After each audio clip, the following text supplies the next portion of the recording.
இந்த delivery boy issue வந்து நேற்று நீங்க எல்லாரும் பாத்துருப்பீங்க. தெரியாதுன்னா நான் சொல்றேன். இந்த அண்ணா வந்து சாப்பாடு டெலிவர் பண்ணும்போது கொஞ்சம் லேட் ஆயிடுச்சு போல. அதுக்கு இந்த லேடி அசிங்கமா அவங்களை பேசுது. சரிங்களா? அதுவும் கேட்க முடியலங்க. உண்மையாவே இதெல்லாம் வந்து ஒரு நல்ல குடும்பத்துல இருந்து வந்த லேடி தானான்னு தெரியல. கேவலமான வார்த்தைகள். நான் இந்த வீடியோ எல்லா டெலிவரி பாய்க்கு வந்து நான் டெடிகேட் பண்றேன். எவ்வளவு ஹார்ட் ஒர்க்கான பர்சன் தெரியுமா? அவங்க உயிரை பணைய வச்சு இத பண்றாங்க.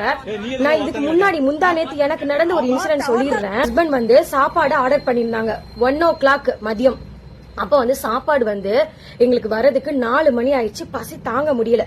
அப்ப என் ஹஸ்பண்ட் கிட்ட கேட்கும் போது என்னன்னு தெரியல, லேட் ஆச்சுன்ட்டு. பட் அதுக்கு ரீசன் என்னன்னா, அங்க சரியான கூட்டம், பயங்கரமான கூட்டம் இருந்ததுனால அந்த பையனால டைமுக்கு கொடுக்க முடியல. அவங்கள நம்ம குறையே சொல்ல முடியாது. ஏன்னு கேட்டீங்கன்னா, சில ஹோட்டல்ல நீங்களே சாப்பிட போகும்போது பாத்திருப்பீங்க, ரொம்ப கூட்டம் இருக்கும்.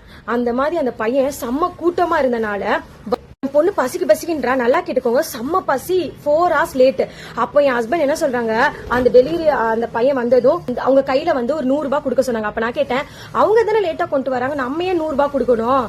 அப்படியே கொண்டு வரதே அவங்க தானே லேட். அப்படி சொல்லும் போது என் ஹஸ்பண்ட் என்கிட்ட ஒண்ணு சொன்னாங்க, அப்படி சொல்லாத, அவங்க இந்த டைம்குள்ள 4 ஆர்டர் 5 ஆர்டர் கிட்ட பாத்திருப்பாங்க. இன்னைக்கு நம்மளால அவங்களுக்கு லேட் ஆயிருக்கும். சோ அதனால நீ வந்து 100 rupees வந்து கையில கொடுத்துருன்னு சொன்னாங்க. அப்பதான் எனக்கு ஒரு விஷயம் புரிஞ்சிச்சு.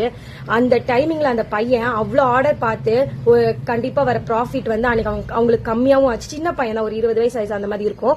கம்மியாவும் ஆயிருக்கும் அந்த பையனுக்கு. அதே மாதிரி எங்களுக்காண்டி சாப்பாடு வாங்க போய் அந்த பையன் சாப்பிட்டானா என்னன்னு கூட தெரியல, வந்து டயர்டா கொடுத்துட்டு போனாங்க. அந்த இடத்துல நாங்க திட்டவும் செய்யல, எதுவும் பண்ணல, எக்ஸ்ட்ரா அமௌண்ட் தான் கொடுத்து அனுப்பணும். ஒரு விஷயத்த புரிஞ்சுக்கோங்க, நம்ம சாப்பிடணுக்காண்டி அவங்களோட ஒர்க் தான். பட் இருந்தாலும் அவங்களோட உயிரை பணைய வச்சுட்டு எத்தனையோ பேர் வந்து ஹரிபரியா போடுவாங்க. ரோட்ல நீங்க போகும்போது பாத்தீங்கன்னா தெரிஞ்சிருக்கும். அதனால அந்த லேட்டா வந்தாங்கன்னு காண்டி இந்த பையனை கேவலமான அவதூறு வார்த்தைகள்.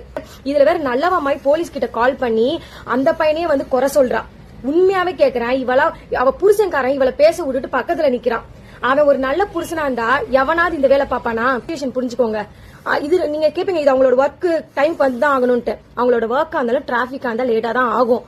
அதே மாதிரி ஹோட்டல்ல லேட் பண்ணாங்கன்னா லேட்டா தான் ஆகும். இதெல்லாம் நீங்க அக்செப்ட் பண்ணிட்டு ஒரு விஷயத்தை உங்களால அக்செப்ட் பண்ணிக்க முடியலன்னா சோ பெட்டர் உங்க வீட்டுல செஞ்சு சாப்பிட்டுக்கோங்க, இல்ல நீங்களே ஹோட்டல்ல போய் சாப்பிட்டுக்கோங்க. அதுக்காண்டி அவங்கள வந்து அசிங்கப்படுத்தாதீங்க. இன்னைக்கு நீ பேசின வார்த்தையை வந்து அள்ள முடியுமா? இவளெல்லாம் வந்து சும்மா விடக்கூடாது, தக்க தண்டனை கொடுக்கணும். இந்த லேடிக்கு வந்து பதட்டத்திலே ஏதாவது ஆயிரும். சோ அதனால லேட்டா வந்தாலும் பரவாயில்லனா அப்படின்னு சிரிச்ச முகமா தண்ணி கொடுங்க. தண்ணி கொடுத்துட்டு ஓகே நான் பரவாயில்ல அப்படின்னு சொல்லி வாங்கிட்டு போங்க. லேடி போலீஸே வச்சு உன்னெல்லாம் வந்து முட்டி தட்டணும். அவ்வளவு கேவலமான வார்த்தையா அந்த அண்ணா மேல நீ விட்டுருக்க. இதெல்லாம் ஒரு பொம்பளையானே எனக்கு தெரியல. Guys, thank you.